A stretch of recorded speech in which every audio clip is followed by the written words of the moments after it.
Assalamualaikum warahmatullahi wabarakatuh. Di sini kami dari kelompok 5 akan mempresentasikan makalah yang telah kami susun yang berjudul Pemikiran Hadratus Syekh Hasyim Asy'ari tentang Aswaja. Adapun kelompok kami yang pertama yaitu Muhammad Yusuf Dwi Purnomo, NIM 20961443037. Yang kedua yaitu Muhammad Alwi At-Thayyibi, NIM 20961444089.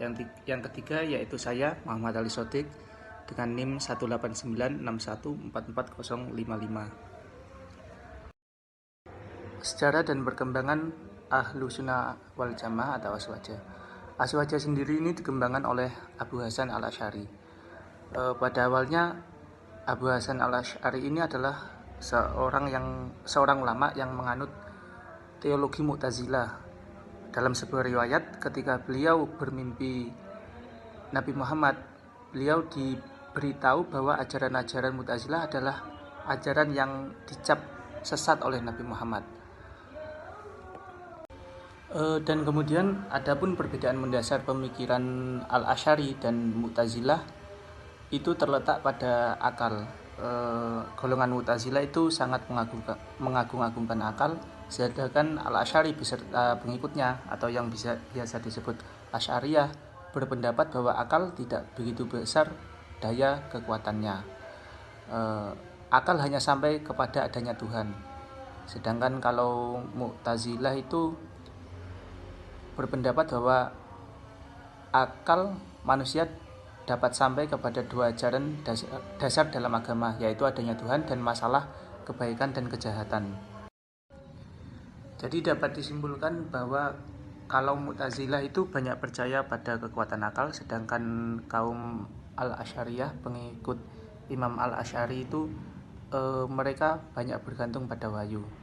Jadi sikap Mu'tazilah di sini itu mempergunakan akal dan kemudian memberi interpretasi pada teks atau nas wahyu sesuai dengan pendapat akal mereka sendiri. Sedangkan kalau Asy'ariyah itu sebaliknya, mereka lebih mendahulukan wahyu dan kemudian membawanya kepada argumen-argumen yang rasional untuk teks wahyu tersebut. Sedangkan golongan teologi Asy'ari kecenderungan bersifat tradisional, yang dimana akal memiliki pengaruh yang lemah memberikan interpretasi harfi atau dekat dengan arti harfi dari teks Al-Quran dan hadis. Kemudian di sini dari Imam Al-Asy'ari terbentuklah kelompok Ahlussunnah wal Jamaah yang mayoritas pengikutnya itu banyak dari kalangan madhab Syafi'i, Maliki, Hanafi, dan Hambali. Untuk selanjutnya materi tentang pemikiran Hadratus Syekh Hasyim Asy'ari tentang Aswaja akan disampaikan oleh teman saya yaitu Muhammad Alwi At-Thayyibi. Kepadanya saya persilahkan. Baik, untuk selanjutnya yaitu tentang pemikiran Hadratus Syekh Kyai Haji Hasyim Asy'ari tentang Aswaja. Secara organisator, Ahlussunnah wal Jamaah mengalami pelembagaan di tengah-tengah Muslim Nusantara sejak kehadiran Kyai Haji Hasyim Asy'ari dengan generasi Muslim pada zamannya. Pembentukan Jamiah Nahdlatul Ulama dilatar belakangi oleh dua faktor yang dominan, yaitu yang pertama, adanya kekhawatiran dari sebagian umat Islam yang berbasis pesantren terhadap gerakan kaum modernis yang meminggirkan mereka. Kedua, sebagai respon ulama-ulama berbasis pesantren terhadap pertarungan ideologis yang terjadi di dunia Islam setelah penghapusan kekhalifahan Turki, munculnya gagasan-gagasan pan-ispalisme yang dipelopori oleh Jamaluddin Al-Afghani digerakkan oleh kaum Wahabi di Hijaz. Pada tanggal 31 Januari 1926 Masehi, para ulama berbasis pesantren memutuskan untuk membentuk organisasi yang kemasyarakat Islam ala Ahlussunnah wal Jamaah yang bernama Nahdlatul Ulama, yang bertujuan untuk mengimbangi gerakan kaum reformis yang seringkali tidak memperhatikan tradisi-tradisi yang sudah tidak dapat dipisahkan dari kehidupan masyarakat.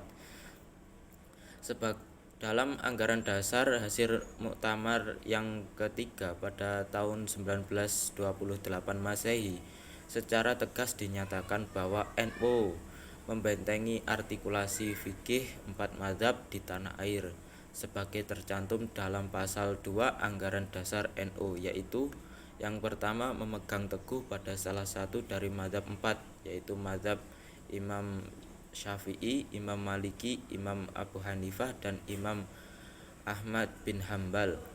Yang kedua, menyelenggarakan apa saja yang menjadikan kemaslahatan agama Islam.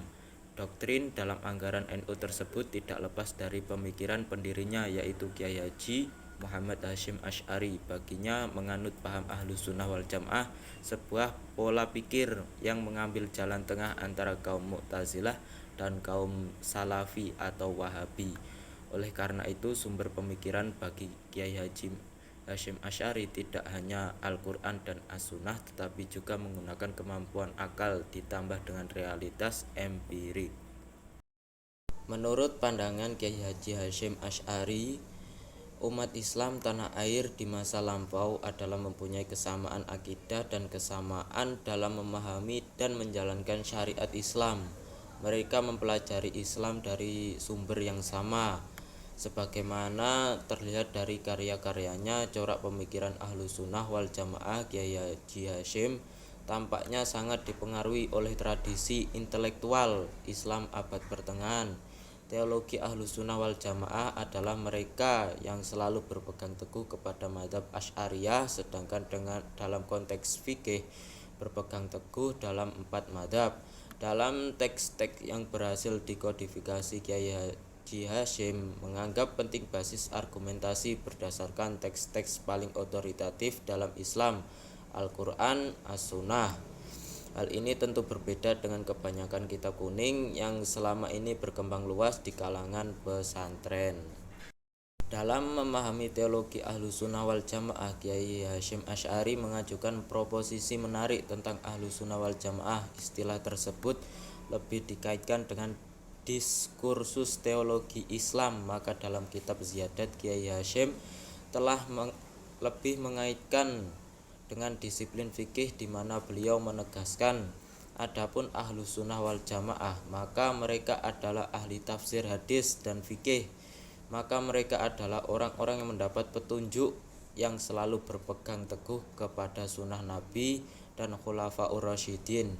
Mereka adalah kelompok yang selamat. Para ulama mengatakan bahwa pada masa sekarang mereka telah berkumpul di dalam mazhab 4, mazhab Hanafi, mazhab Syafi'i, mazhab Maliki, dan Hambali.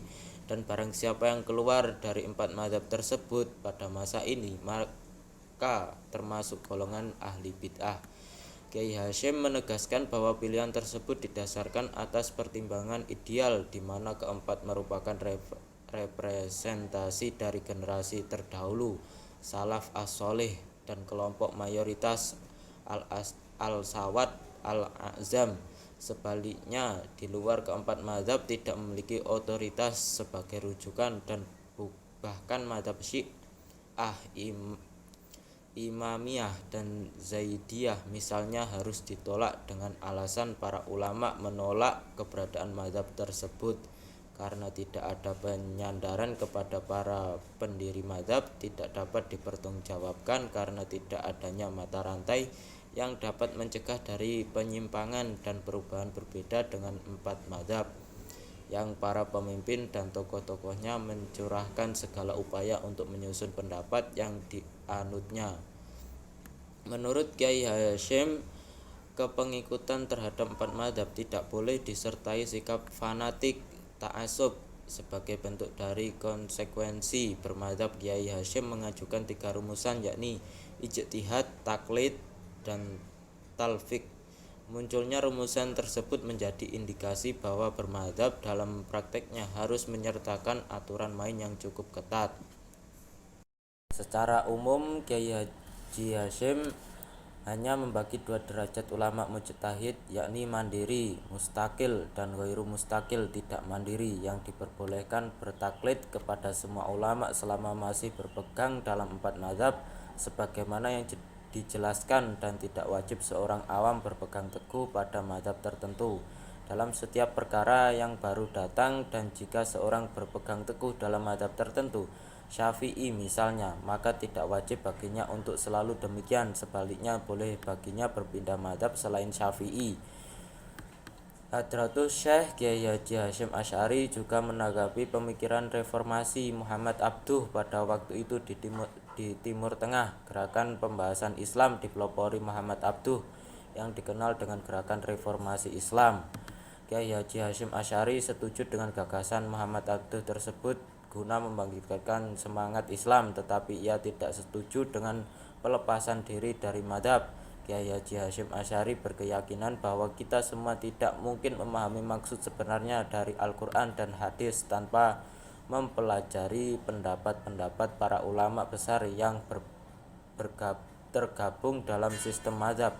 Menafsirkan Al-Quran dan hadis tanpa mempelajari dan meneliti pemikiran para ulama mazhab hanya akan menghasilkan pemutarbalikan ajaran Islam yang sebenarnya. Kiai Haji Hasyim menyatakan bahwa tidak semua tarekat salah dan bertentangan dengan ajaran Islam. Ada tarekat yang benar dan sesuai ajaran Islam, yakni tarekat yang mengarah pada pendekatan diri kepada Allah. Kiai Haji Hasyim menjelaskan detail-detail tarekat dan bimbingan praktis dalam memasukinya dalam buku yang berjudul Ad-Durar Al-Muntashirah fi Masail At-Tis'asyarah. Kesimpulan yang dapat diambil dari pembahasan sebelumnya bahwa menurut penulis Kiai Haji Hasyim Asy'ari tentang aswaja mengarah pada dipertahankannya ajaran 4 mazhab, di mana dalam pemikirannya beliau berusaha menjembatani antara paham Qadariyah dan paham Jabariyah. Meskipun ajaran Imam Syafi'i lah yang banyak dianut oleh pengikut beliau. Selain itu, Kiai Haji Hasyim Asy'ari menganjurkan agar selalu berhati-hati dalam mengikuti pendapat ulama. Hal ini supaya tingkat penafsiran atas hukum-hukum dalam Islam tidak keliru dilakukan atau melenceng. Hadratus Syekh Kiai Haji Hasyim Asy'ari mengingatkan agar umat Islam toleran pada pendapat orang lain dan tidak menganggap pendapatnya sendiri adalah pendapat yang paling benar. Dari sini kemudian tampak bagaimana Hadratus Syekh Kiai Haji Hasyim Asy'ari adalah seorang pluralis yang tidak ekstrem dalam melihat persoalan. Dengan kata lain, perbedaan tidak hanya dilihat pada hitam putihnya, tetapi harus dilihat bagaimana proses persoalan tersebut. Selanjutnya yaitu sumber referensi yang kami kutip dari makalah kami. Seperti yang tertera, ada 6 buku dan 2 jurnal. Sekian presentasi dari kelompok kami. Kurang lebihnya mohon maaf. Assalamualaikum warahmatullahi wabarakatuh.